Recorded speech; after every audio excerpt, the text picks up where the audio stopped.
I want to acknowledge the presence of Mr. GB Onitilo. I follow him on Facebook. He's a very inspiring person. Please let them see you. And he has mentored people. If you're looking for a mentor and you want to work in the industry, he's here actually representing the country manager of Africa World Airlines. And he'll be talking about the role of the commercial department in airline operations and the related career opportunities. And we'll be calling him when it is time.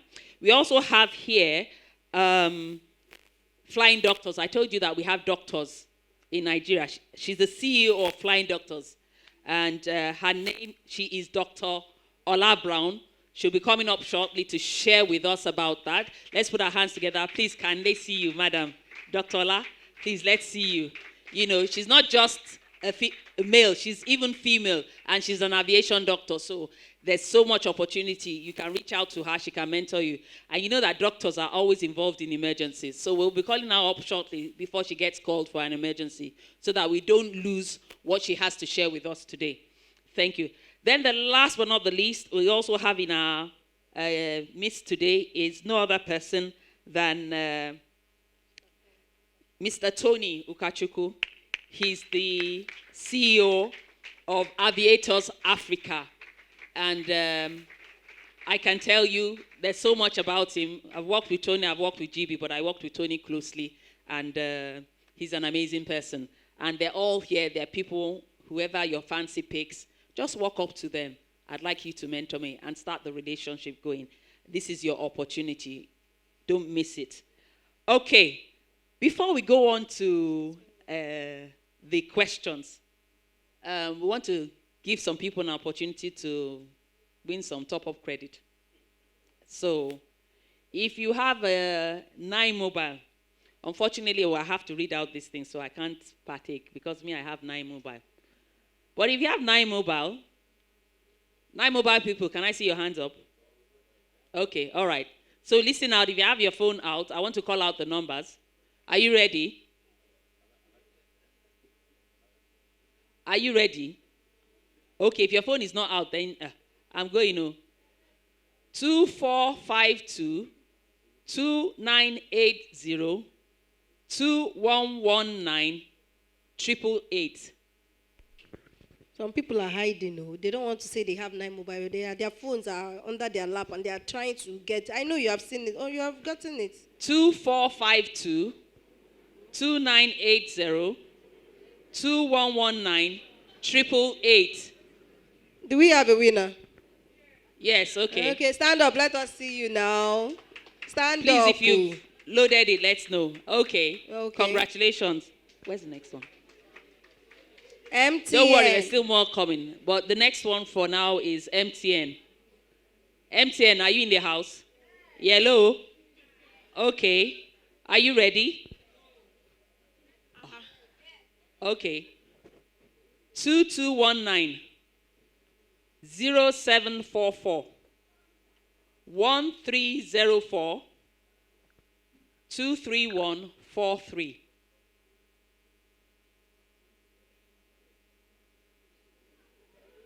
Do we have a winner? Okay. Oh. Congratulations. Don't worry, more is coming. See. All right, so. There's a girl that said she can answer this question correctly. This is her department. Her name is Village Scholar. She's from. Mr. Onitilo, I believe you wanted to respond to this question on the ticketing department. What question is that? In what department does the ticketing and reservation come? Well,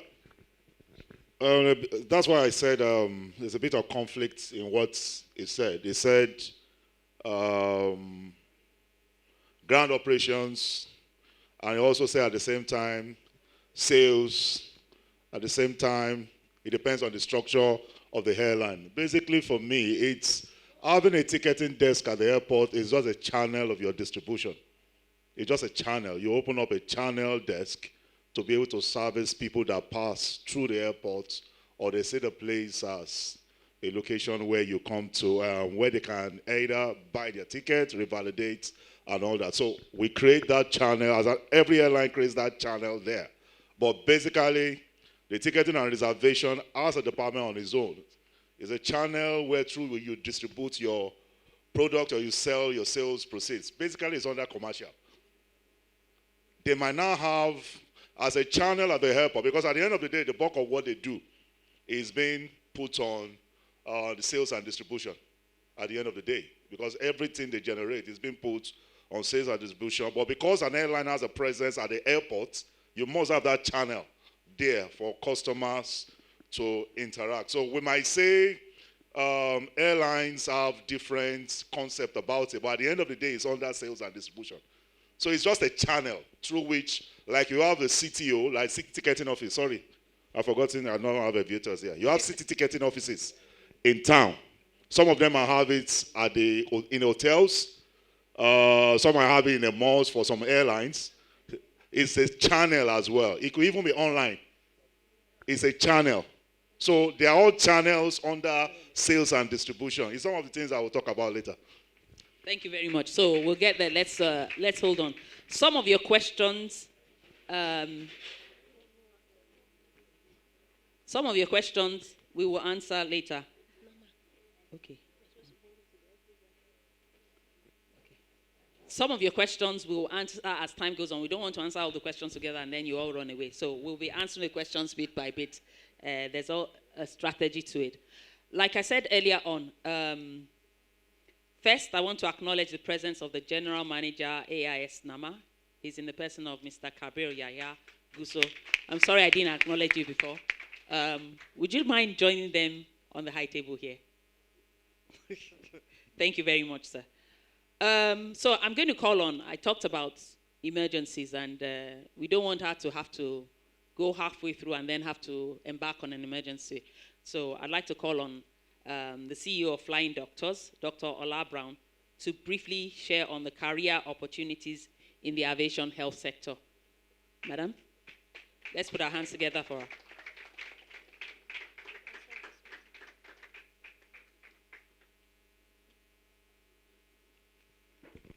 Good afternoon, everyone. I'm Victoria, not Dr. Labra. I think I was here last year, and a couple of persons who were present. If you were here last year, the aviation conference again, see that we have just entirely new set of persons. What happened? So people that came last year, no one came back this year. Okay, that's fine. I bring you greetings from the entire medical team of Flying Doctors Nigeria. I know a couple of persons don't know such thing exists. Or if we're talking about careers in the aviation sector, we're just looking at becoming a cabin crew. Okay, sorry. Is this fine? Okay. So if we're looking at careers in the aviation sector, we focus on becoming a cabin crew or becoming a pilot. And I shared my story, I think last year, yes. And I shared my story of wanting to become a pilot. But I'll just run through it in a few minutes. You know, when I finished medical school, one of the things I've always loved is aviation sector, but I don't know how to go about it. So I just went ahead to do my 1-year compulsory internship. And along the line, my state government, well, if I say my state, of course, all of you will know, but I wouldn't mention my state government, so I won't start attacking them on Twitter. So they made it open that they wanted to train 3 female pilots. If you're very good with news, so you should know about this. And I went ahead to apply. Of course, they said if you had a particular grade of result, you should come for it. I went ahead. I applied. I was shortlisted for the written exam. I went ahead to write the exam. After the written exam, if I was in church, I would have said, men and brethren. Few persons were actually shortlisted again, and my name was there for the oral interview with the state governor and the members of his cabinet. I was shivering, but of course, I love praying. So I prayed, and I went there with confidence, and I felt it was settled. The whole members of the cabinet, they were all there, and they asked several questions. Girl was ready. Like I had read so much about the aviation sector. So any question you wanted to ask, of course, they couldn't ask me so much. I've not gone into the aviation sector proper. But to cut the whole long story short, I was actually 3 persons that were selected. Don't rejoice yet. It's not something you should be happy about. So I already felt that was like a dream come true. but it actually ended there. Oh. The 60 million naira they promised us that each of us are going to be trained worth 20 million naira. He ended there. So I felt my hope of ever being in the aviation sector was all gone. Like I wanted to be a pilot, once there's an emergency or something, you also learn. But I didn't know something like flying doctors ever existed. And that's why we're going to be talking aviation and healthcare. Is there any correlation? I think I want to concentrate to ask some questions on this for the students. Sorry, please forgive me, other person. I'm staring at your face. Do you think there's anything that relates the healthcare sector with the aviation sector? You're smiling, so you should just keep smiling. Thank you. So stand up. So do you think there's anything that actually relates these two sectors? Okay. I think yes, in the sense that our health matters a lot. So we should, when flying, we should consider the health care and all. Someone else? Probably from another school. Okay. I feel like not a lot of people can fly an aircraft without having panic attacks. There are some people that when they are on an aircraft, their legs swell up and all that. I feel like there should be a doctor on ground to address such medical issues. Thank you very much. Amazing responses I've gotten. But have you ever had any reason to fly? I know we have a lot of people in the aviation sector, and you're told to get something like a fit to fly. So what do you think actually prompted them to say that?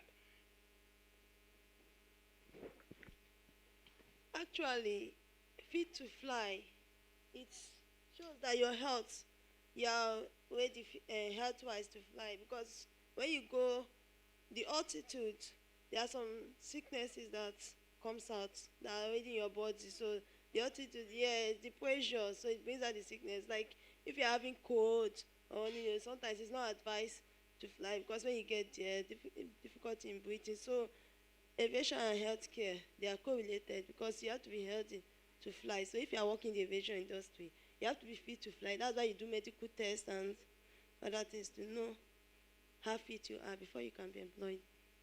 All right, thank you. Please, let's clap for her. Or let's clap her. I think I made this comment last year. So the English, every day they tell us new thing. They say, let's clap for her. It's actually not correct. Let's clap her. I don't know if it's someone that agree with that. I learned that, so I'm not telling you what I actually propaganded. Is what I learned. So let's look at the next slide, please. Okay, so this is actually a slide that shows the history of how air ambulances actually began.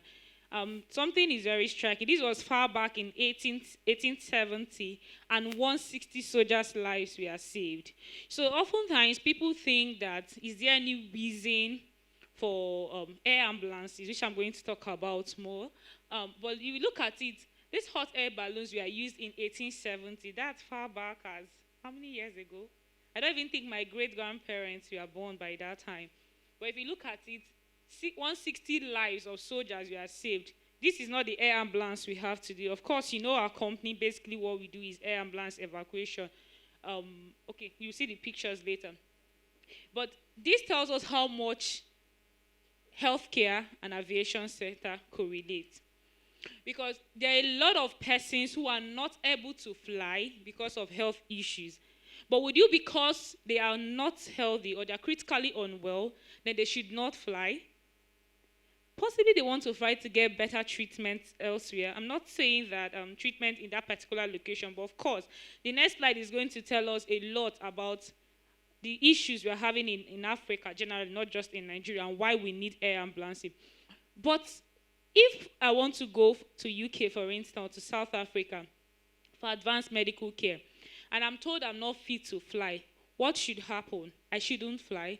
There is hope for those who are critically unwell. We're going to be looking at that. Please, can you go to the next slide?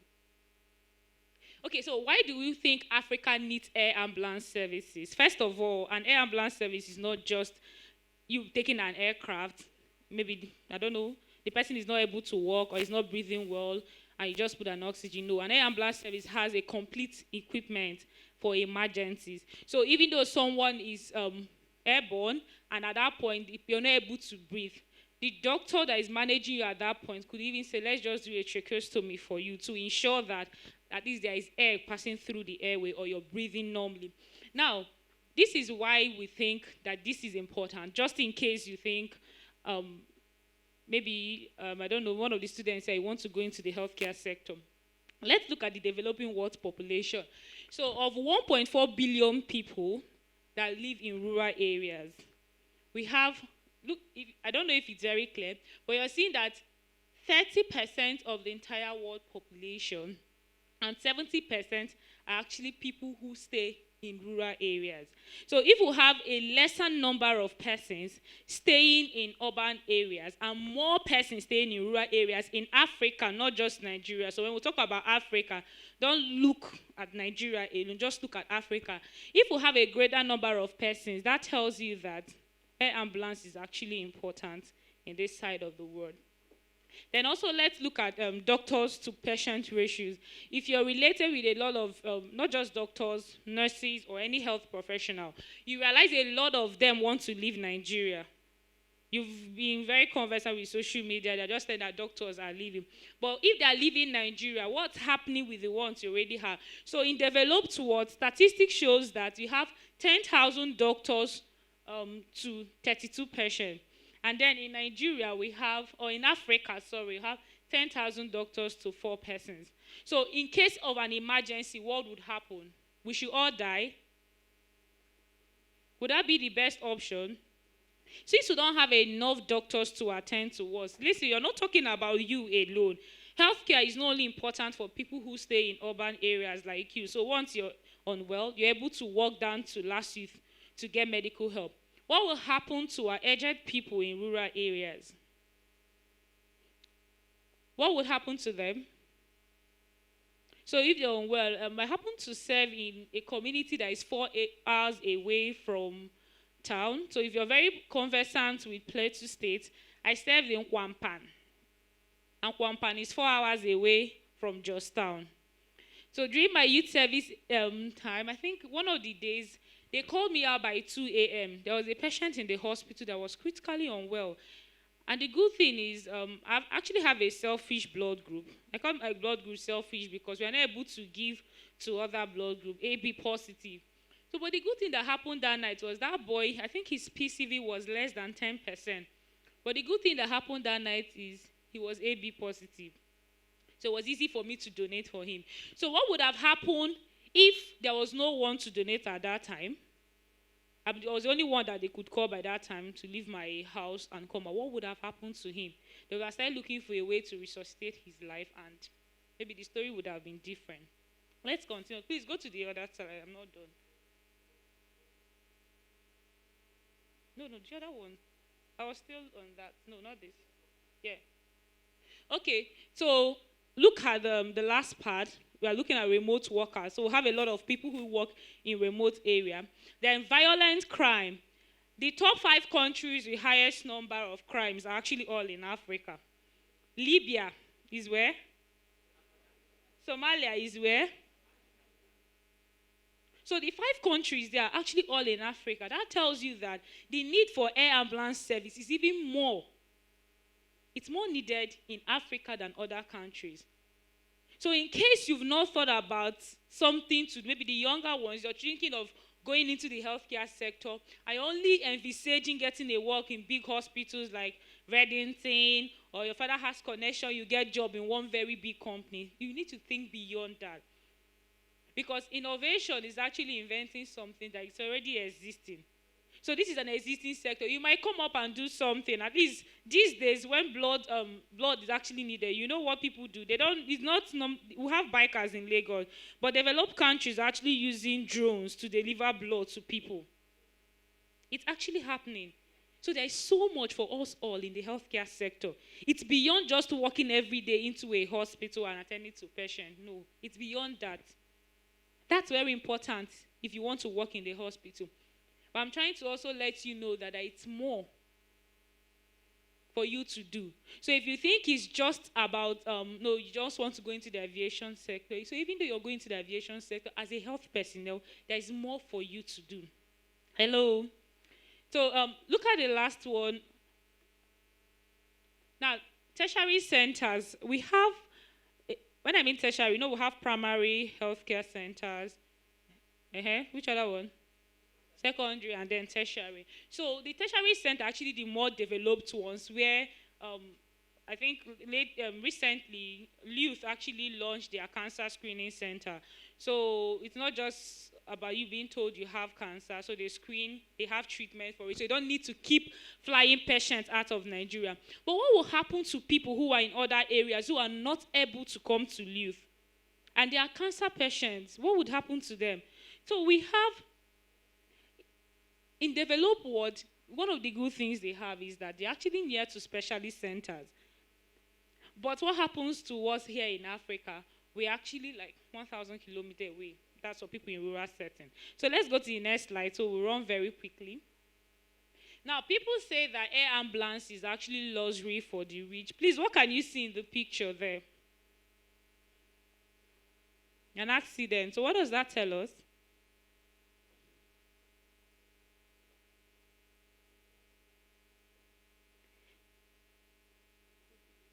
What does that tell us? Sorry. Now, the rich people, in quotes, in Nigeria will be very glad to fly first class or private jet. But this is an accident happening. It's actually the average or poor people, in quotes, that actually use buses. So once an emergency like this happens, and a lot of people are actually at the verge of losing their life, what do you need to do? They need to be transferred to the nearest healthcare center, right? So is it really a luxury for the rich?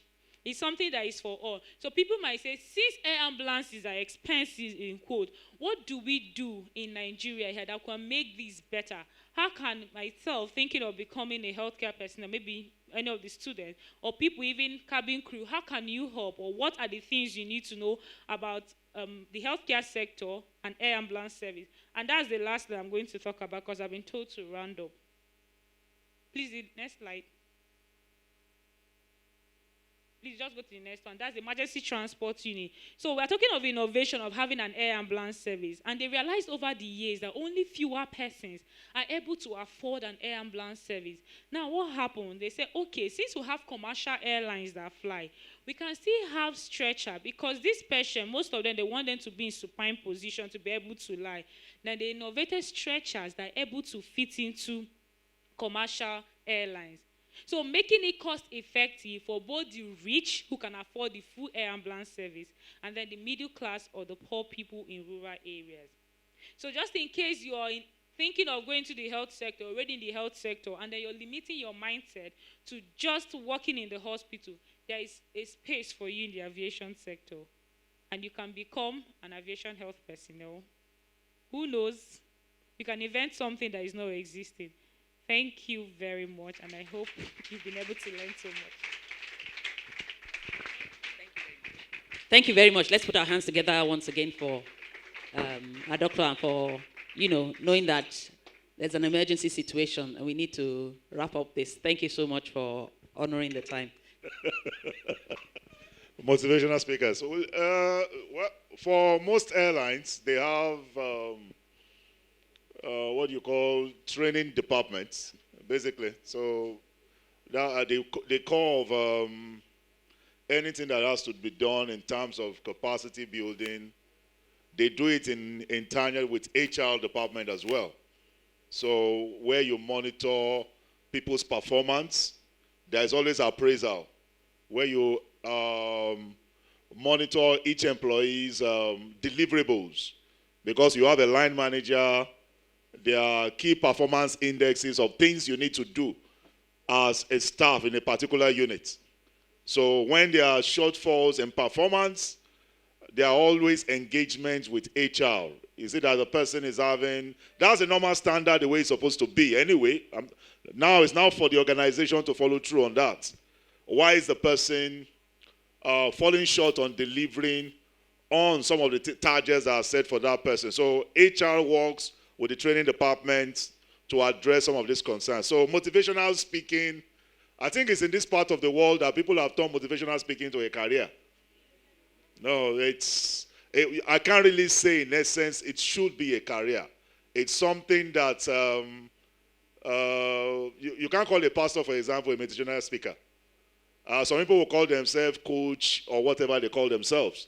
I won't say in an organization like an airline, I won't say you will have a motivational speaker. What you have is training and development. Basically, that's what we have. And it works directly with HR. So there's nothing called motivational speaking under the airline structure. That's nice. We have some questions right away. And Ogo? Uzo? Okay, please get me the questions. Very Mama quickly. J, are you ready? You're not ready. Okay, let's have the questions, please. No time, so that we'll run it up. Okay, can we have the questions? Okay, if she's not here, let's move on. I'd like to call on Mr. Tayo John. He represents he's from NAMA, that's the Nigerian Aviation Management Airspace Management Agency. Okay. You know these terms somehow get as it be. He's also here to talk briefly about that area. Good morning, everybody. The first time I was interviewed at Broad Street in 1989, and I was asked to go and, as air traffic control cadet, I was told to go to 6th floor, to go and see what air traffic control is all about. And I met an old man, white-haired, a Sierra Leonean. And he was speaking descend, climb, turn, Roger, disregard. I told my uncle I don't want to be an air traffic controller because the man was speaking a strange language, which I did not understand. And I felt it would take me maybe 2 or 3 years to understand what the man was talking about. So as I was leaving, he said, "Young man, come back." He said, "Do you want to be an air traffic controller?" I said, "Yes, sir." He said, "Sit beside me." And he asked me to read the stories of the Wright brothers. You remember the Wright brothers? The first 2 guys that flew aeroplane in 1903 in North Carolina. After they flew, then in Europe and America, we had more development and construction of airplanes. Then the World War came. They now used those aeroplanes, the machines, to fly guns, weapons of mass destruction. And after the World War, they said, okay, we can also use this to do some commercial work. Then we had the use of aeroplane for carrying letters, postal services, mails, cargo to different destinations. So I read it. And I said, okay, what has it got to do with your job? He said, continue. And he now told me in 1920, there was a crash because some aircraft were flying, and one pilot was flying to a particular aerodrome. The weather was bad. Nobody to give information. Nobody to direct the plane to say, okay, this is where you should go. This is the weather at my station. There is no other aircraft flying. You can land. And the aircraft crashed. That led to the establishment of air traffic control. And there was a pilot. His name was League. Actually, League. He was also an aircraft mechanic. He said, okay, I will be the air traffic controller. So there was no radio, but we had runway.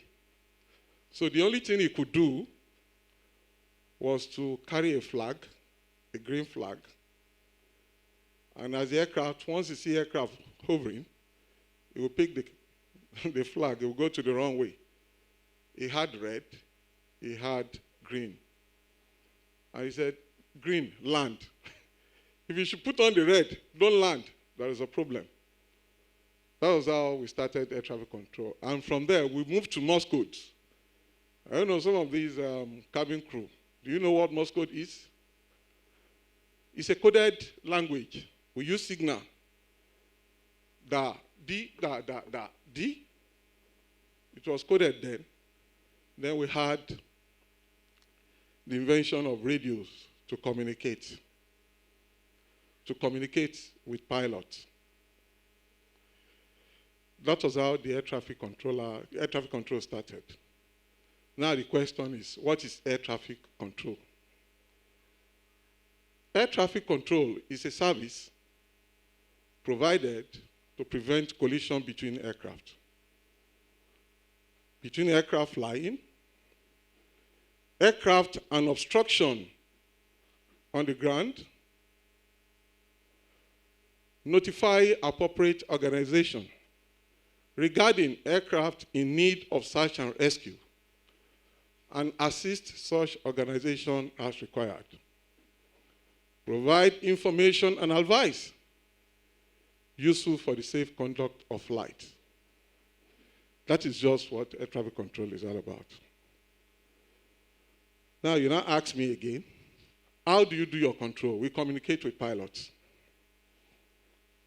We tell pilots, climb, it's safe to climb to this level, descend to this level, turn right, turn left, and we give startup clearance. I'm happy to see Captain Ore today. I was a young controller in Abuja. And when I heard his voice, the first voice, I said, this man must be an old man. When I came down, I saw him. He was flying a private jet. And I was encouraged. He has forgotten. That was 1989, a long time ago. So, where are the air traffic controllers? You find them in aerodromes. You know what an aerodrome is? A defined area on land or water, including building, installation, and equipment to be used for arrival, departure, and surface movement of an aircraft. That's an aerodrome. Have you been to control tower? In an aerodrome, you see the control tower, the tallest building in the aerodrome. It's a unit established to provide air traffic control service to aircraft operating within the vicinity of an aerodrome, both on ground and in the air. You go beyond the aerodrome control service. You have what you call approach control service. It's air traffic control service to arriving and departing control flight. And all control flights operating within the terminal area, about 50 nautical miles. You also go beyond that. You have area control service that takes up to 400 miles. It's an air traffic control service to control flights operating within a controlled airspace. Those ones, those I've just mentioned now, they are called procedural control. You don't see them, they don't see you. I can only imagine Captain Ore wearing white and black, his uniform, in the cockpit, but I can't see him. I ask him, what's your distance from Lagos? He tells me. I will say, okay, descend. Then another aircraft will be departing. I ask, what's your distance? He tells me. I will say, okay, Captain Ore, stop where you are. There is a traffic coming. It's maintaining social level. That is called traffic information. So it will maintain, I will do the separation. I will separate this aircraft and hand over to the area control. But apart from procedural, he also asked me, how does this man know that these aircraft are flying? And where are they?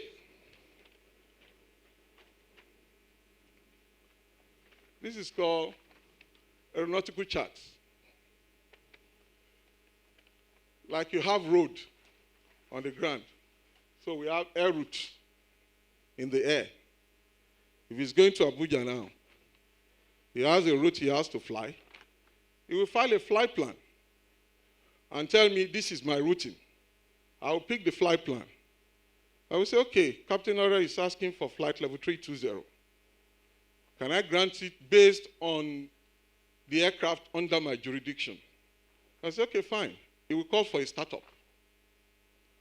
Startup granted. Then I will say, clear for takeoff. He takes off. I will start providing separation until that aircraft gets out of my boundary. We have what we call terminal area. You also have upper terminal area where you can fly depending on where you are going. If you are going outside the country, you fly high, depending on your type of aircraft. So I will control that plane. I will hand over from aerodrome, from the startup clearance. I will hand over to approach control. Approach control will give instruction, the aircraft will be departed.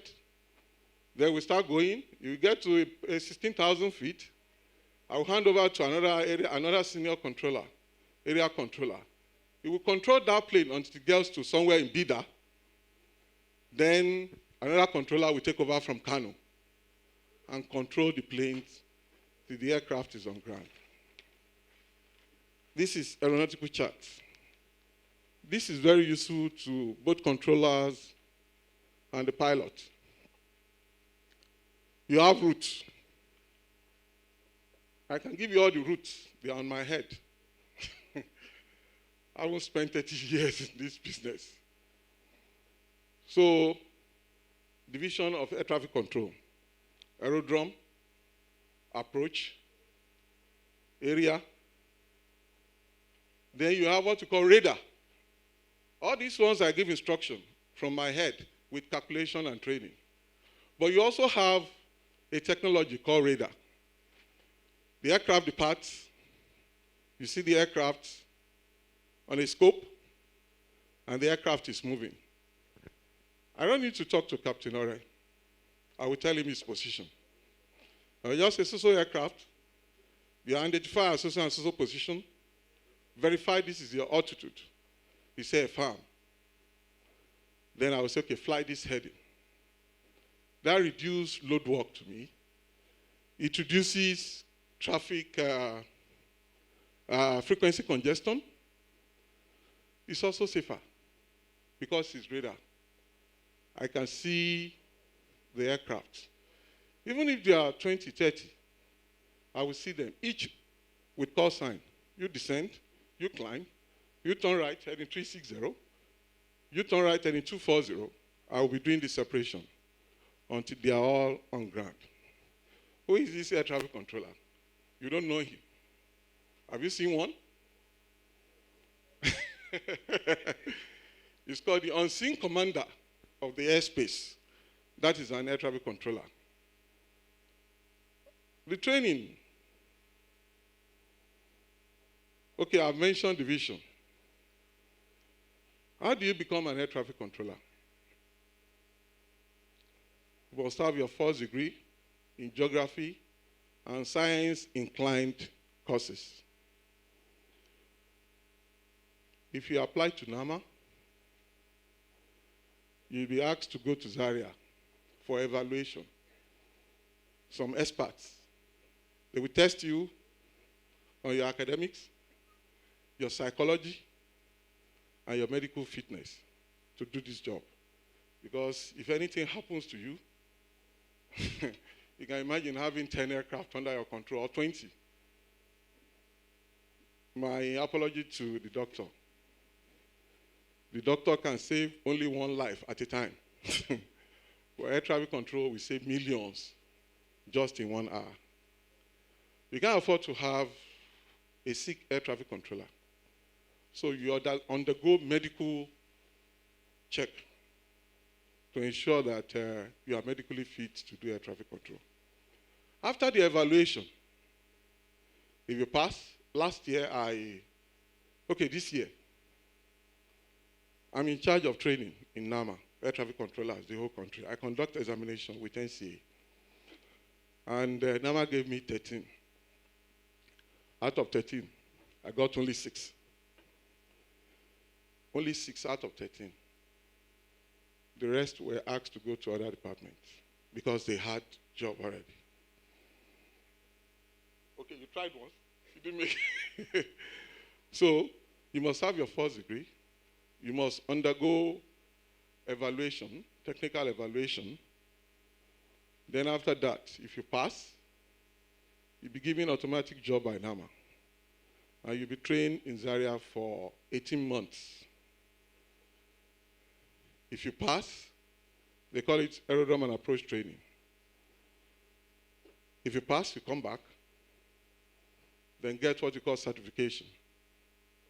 You have to face NCA board. I'm a member of that board. They will check you. They will ask you questions.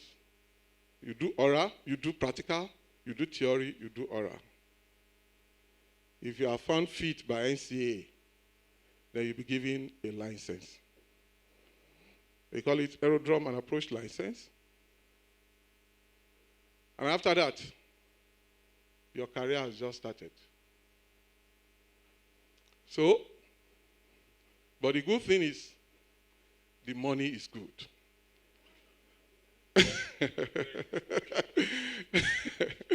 The money is good.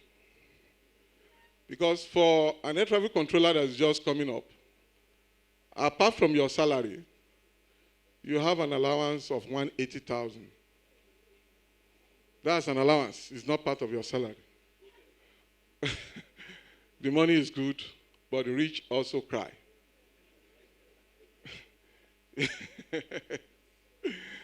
Okay, if you make a mistake, you will face board. And if the license is confiscated from you, you can decide to go to other departments to go and work. That is how you become an air traffic controller. I've talked about the remuneration. I don't want to blow your mind. Then, who employs the air traffic controller? You have NCAA, you have NAMA, you have Nigeria College of Aviation Technology, and you have Aviation School of Aviation in Ilori. Then you can work in any part of the world with your certification. So, you ask me, how do you talk to pilot? We use radio. We have our own language. I had somebody asking for Alpha Bravo Charlie, Delta, Echo, Foxtrot, Golf. But we also have what we call phraseology. If I tell a pilot now, disregard, he knows what I'm saying. If I pass an instruction and I tell him, disregard, it means consider my message as not sent. He will cancel that instruction. If I say, Roger, I have received all of your last transmission. No response is expected from you. Don't talk to me again so that I can attend to others. So that is the language you speak. I won't say more than this because my time is up. Right now, ICAO says we need 755 air traffic controllers in the country to man Nigeria airspace. But we have only 420. Out of these 420, we have people that have retired. But we cannot get a traffic controller from anywhere. So we had to employ another 155. So we are looking for more, expecting you to come. Good money, but the rich also cry. You have a nice day. Thank you very much. Thank you. Let's put our hands together for him. I really am sorry. I know you were enjoying, even as I was prompting him, because you were enjoying, he's given a lot of insight into probably a field that people don't ever really get to have an opportunity to. I'm sure some of you are saying, so this industry is even this massive. I can almost fit in anywhere regardless. I've seen your questions, and we will try as much as possible to deal with some of them as we go on. But we're trying also to manage time. And one of the things I discovered is one of the most difficult things to do as a moderator is when people are talking and they're talking about things that they enjoy doing. they can go on and on and on and on. I don't know how it is. Sometimes a program like this, maybe we should tell people we will start in the morning and end in the evening. Or maybe we should break it into, we'll look at how we can do it better. Maybe next time, Mama J, maybe next time what we'll do is we'll have different groups. So you have the opportunity to sit down with maybe 2 or 3 and round up. You won't be able to listen to everything. So you might find a way to find out, maybe put your friend in the other group so that at the end of the day you can share notes or something of that nature. But I see that there's so much and we don't have that time. So I really am sorry about it, but do bear with us. Thank you once again for that insight. I have also gathered a lot more. I did know some things, but it made it quite interesting and very enlightening. And so if you want to be an air traffic controller, once you see him leaving this place, just hold on to him.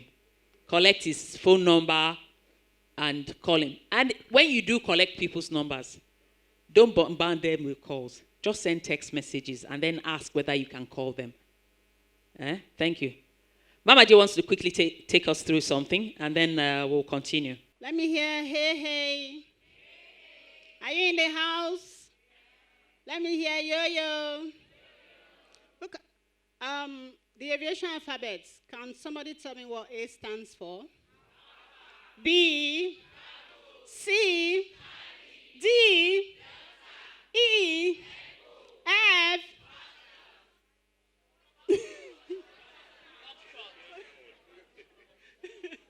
G, H, I, J. Okay, you are progressing. That's good. I just wanted to ginger us. A round of applause to all of us. We can go on and on to Z. Okay? So because of time, please, if fast fingers, take this. This is Airtel. 1411. Am I too fast? That's why we say fast fingers. Airtel.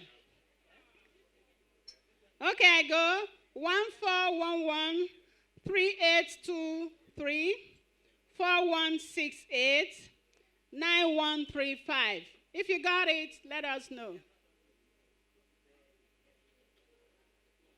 Anybody? I was too fast. Somebody who did? Let's meet you, please. Just indicate by waving. Nobody? Okay, I'll take it again. It has been used. So who used it?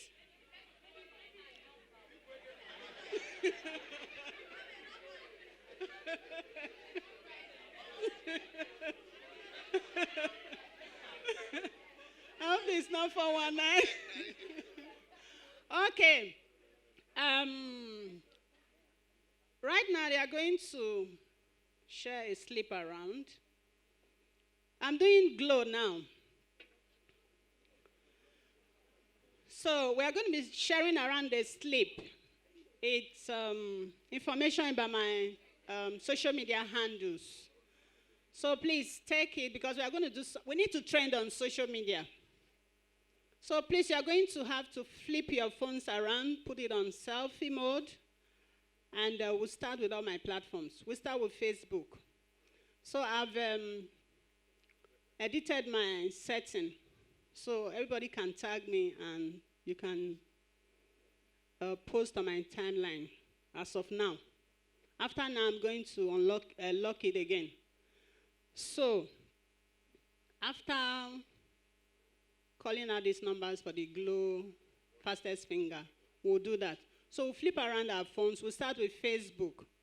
So we are going to go hashtag, please. Aviation Careers Conference, hashtag Mama J Aviation, hashtag global safety, hashtag.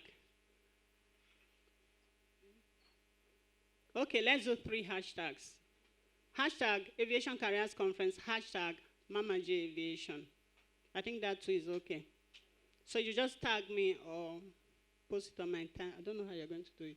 Just tag me. So on Facebook is, so they're going to share it around. On Facebook is Joy Ugbebo Mama J Aviation. Joy Ugbebo Mama J Aviation. So when we are done with Facebook, we go to Instagram. It's the same hashtag Mama J Aviation, hashtag Aviation's Carriers, at Mama J Aviation on Instagram. Then I will go on LinkedIn. So we'll just take it like that. So just follow my cue, okay? Because I'm going to sit here too and flip my phone around and put it on selfie mode. So we'll just quickly do that in 2 minutes. Are we ready? We all have our phones. For those who didn't receive the slip, it's Mama J Aviation on Facebook. We are starting with Facebook.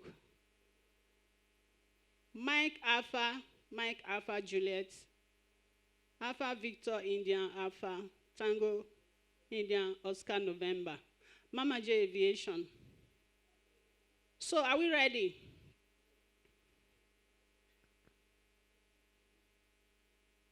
I'm actually going live. Are we ready?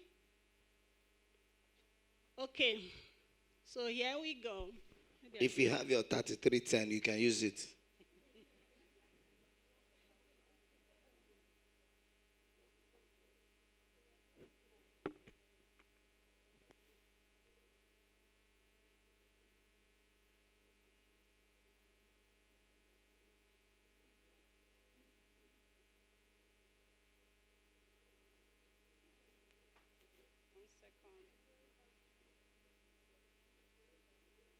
So hashtag, I'm actually putting mine on live stream. Hashtag Aviation Careers Conference.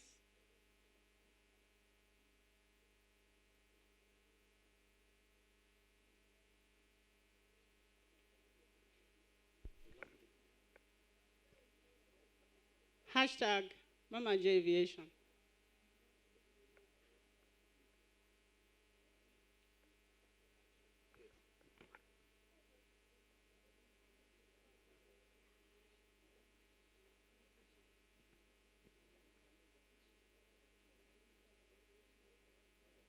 If you don't have network, just connect to the next person. So we have just 2 hashtags, Mama J Aviation and Aviation Careers Conference.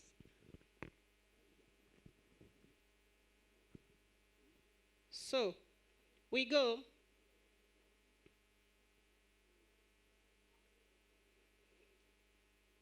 I hope our phones are flipped around on selfie mode. At least our phones, we all have, we can do social media on our phones. I believe most of us here have that on our phones. So please, flip it around. Flip it around now.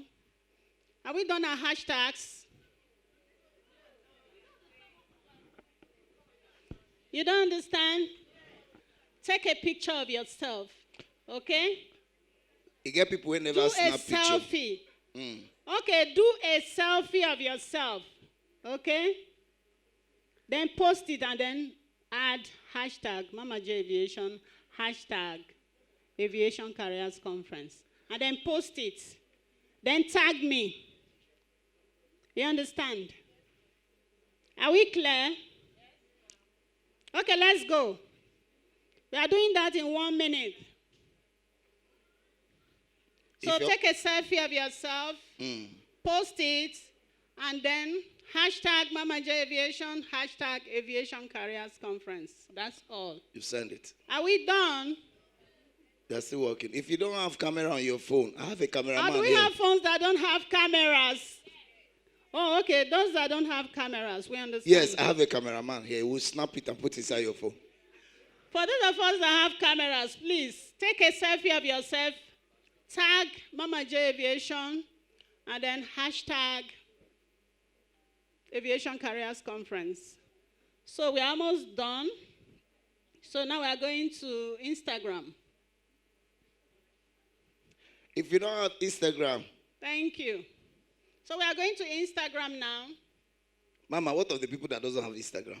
So let's go to Instagram. Thank you. I hope we're clear. Okay. We have quite a number of questions here, and time is going. It's not. It looks like we're having a nice time, and we don't even have the time. So one of the things I'm going to do for us is this: I'm asking our facilitators to give me their phone numbers, their email addresses, and their names. And before the end of the program, we'll put them up. So if your questions don't get answered, you can reach out to them and ask your questions. I'm sure you know who can. And anyway, even if it's not their field, I'm sure some of them can answer your questions. So we'll let you have that information eventually. I think they will be serving lunch. You will have lunch and continue. But before we go on, Captain Dele Ore has been with us since morning, and he's been nice enough to bring copies of his books. And he wanted the best person or best student or what have you to have them. But we've decided to change that a bit. We have 3 schools represented here, and we just want them to take a copy each to their school library. Even though he's given us 2, I have told myself that I will ask him, I am going to buy one for the 3rd school. I'm buying one for the 3rd school, so that we can make sure that every school that is represented here has a copy. I don't know how much the book is, but I, on my own account, because I believe in the culture of reading, I'm going to buy the 3rd copy so that every school represented here in uniform, and I can only see 3 schools, will get a copy of the book. However, if you still like to read his book, then you can contact him. We'll collect his number, and you can contact him and buy your own copy if you're interested. But I'd like to ask for a representative of, what's the name of the school now? Where did we? Victory High School. Victory High School. Can Victory you come High up? School. No time. These books are brought to be given free. Yes, to be given, and the 3rd copy will be given to you at the end of this program. In my car. Thank you very much, sir. Let's put our hands together for him. It's nice to have people like this in your midst, still supporting you, even after you've done so much. So, are you the representative? This is for the school library. I believe the school has a library. So I want you to... maybe we should even ask Captain Ore to come and give out the books himself. Please let him do the honors of... Go on. Okay. Take a handshake. A handshake. He's the one that is donating the books. A handshake. Tuashe, who's representing the school, please come and pick up a copy for your library. Muritala Mohammed International School, we'll give you your copy at the end of the program. Please see me before you go so that you can collect your copy. Please. It's in his car. Just pick up your copy before you go. It's because you're close to us. Yes, congratulations. Because you're close to us, that's why, and I know that you're just around the corner, we can reach out to you. But you get your copy before you leave here today, please. Thank you very much.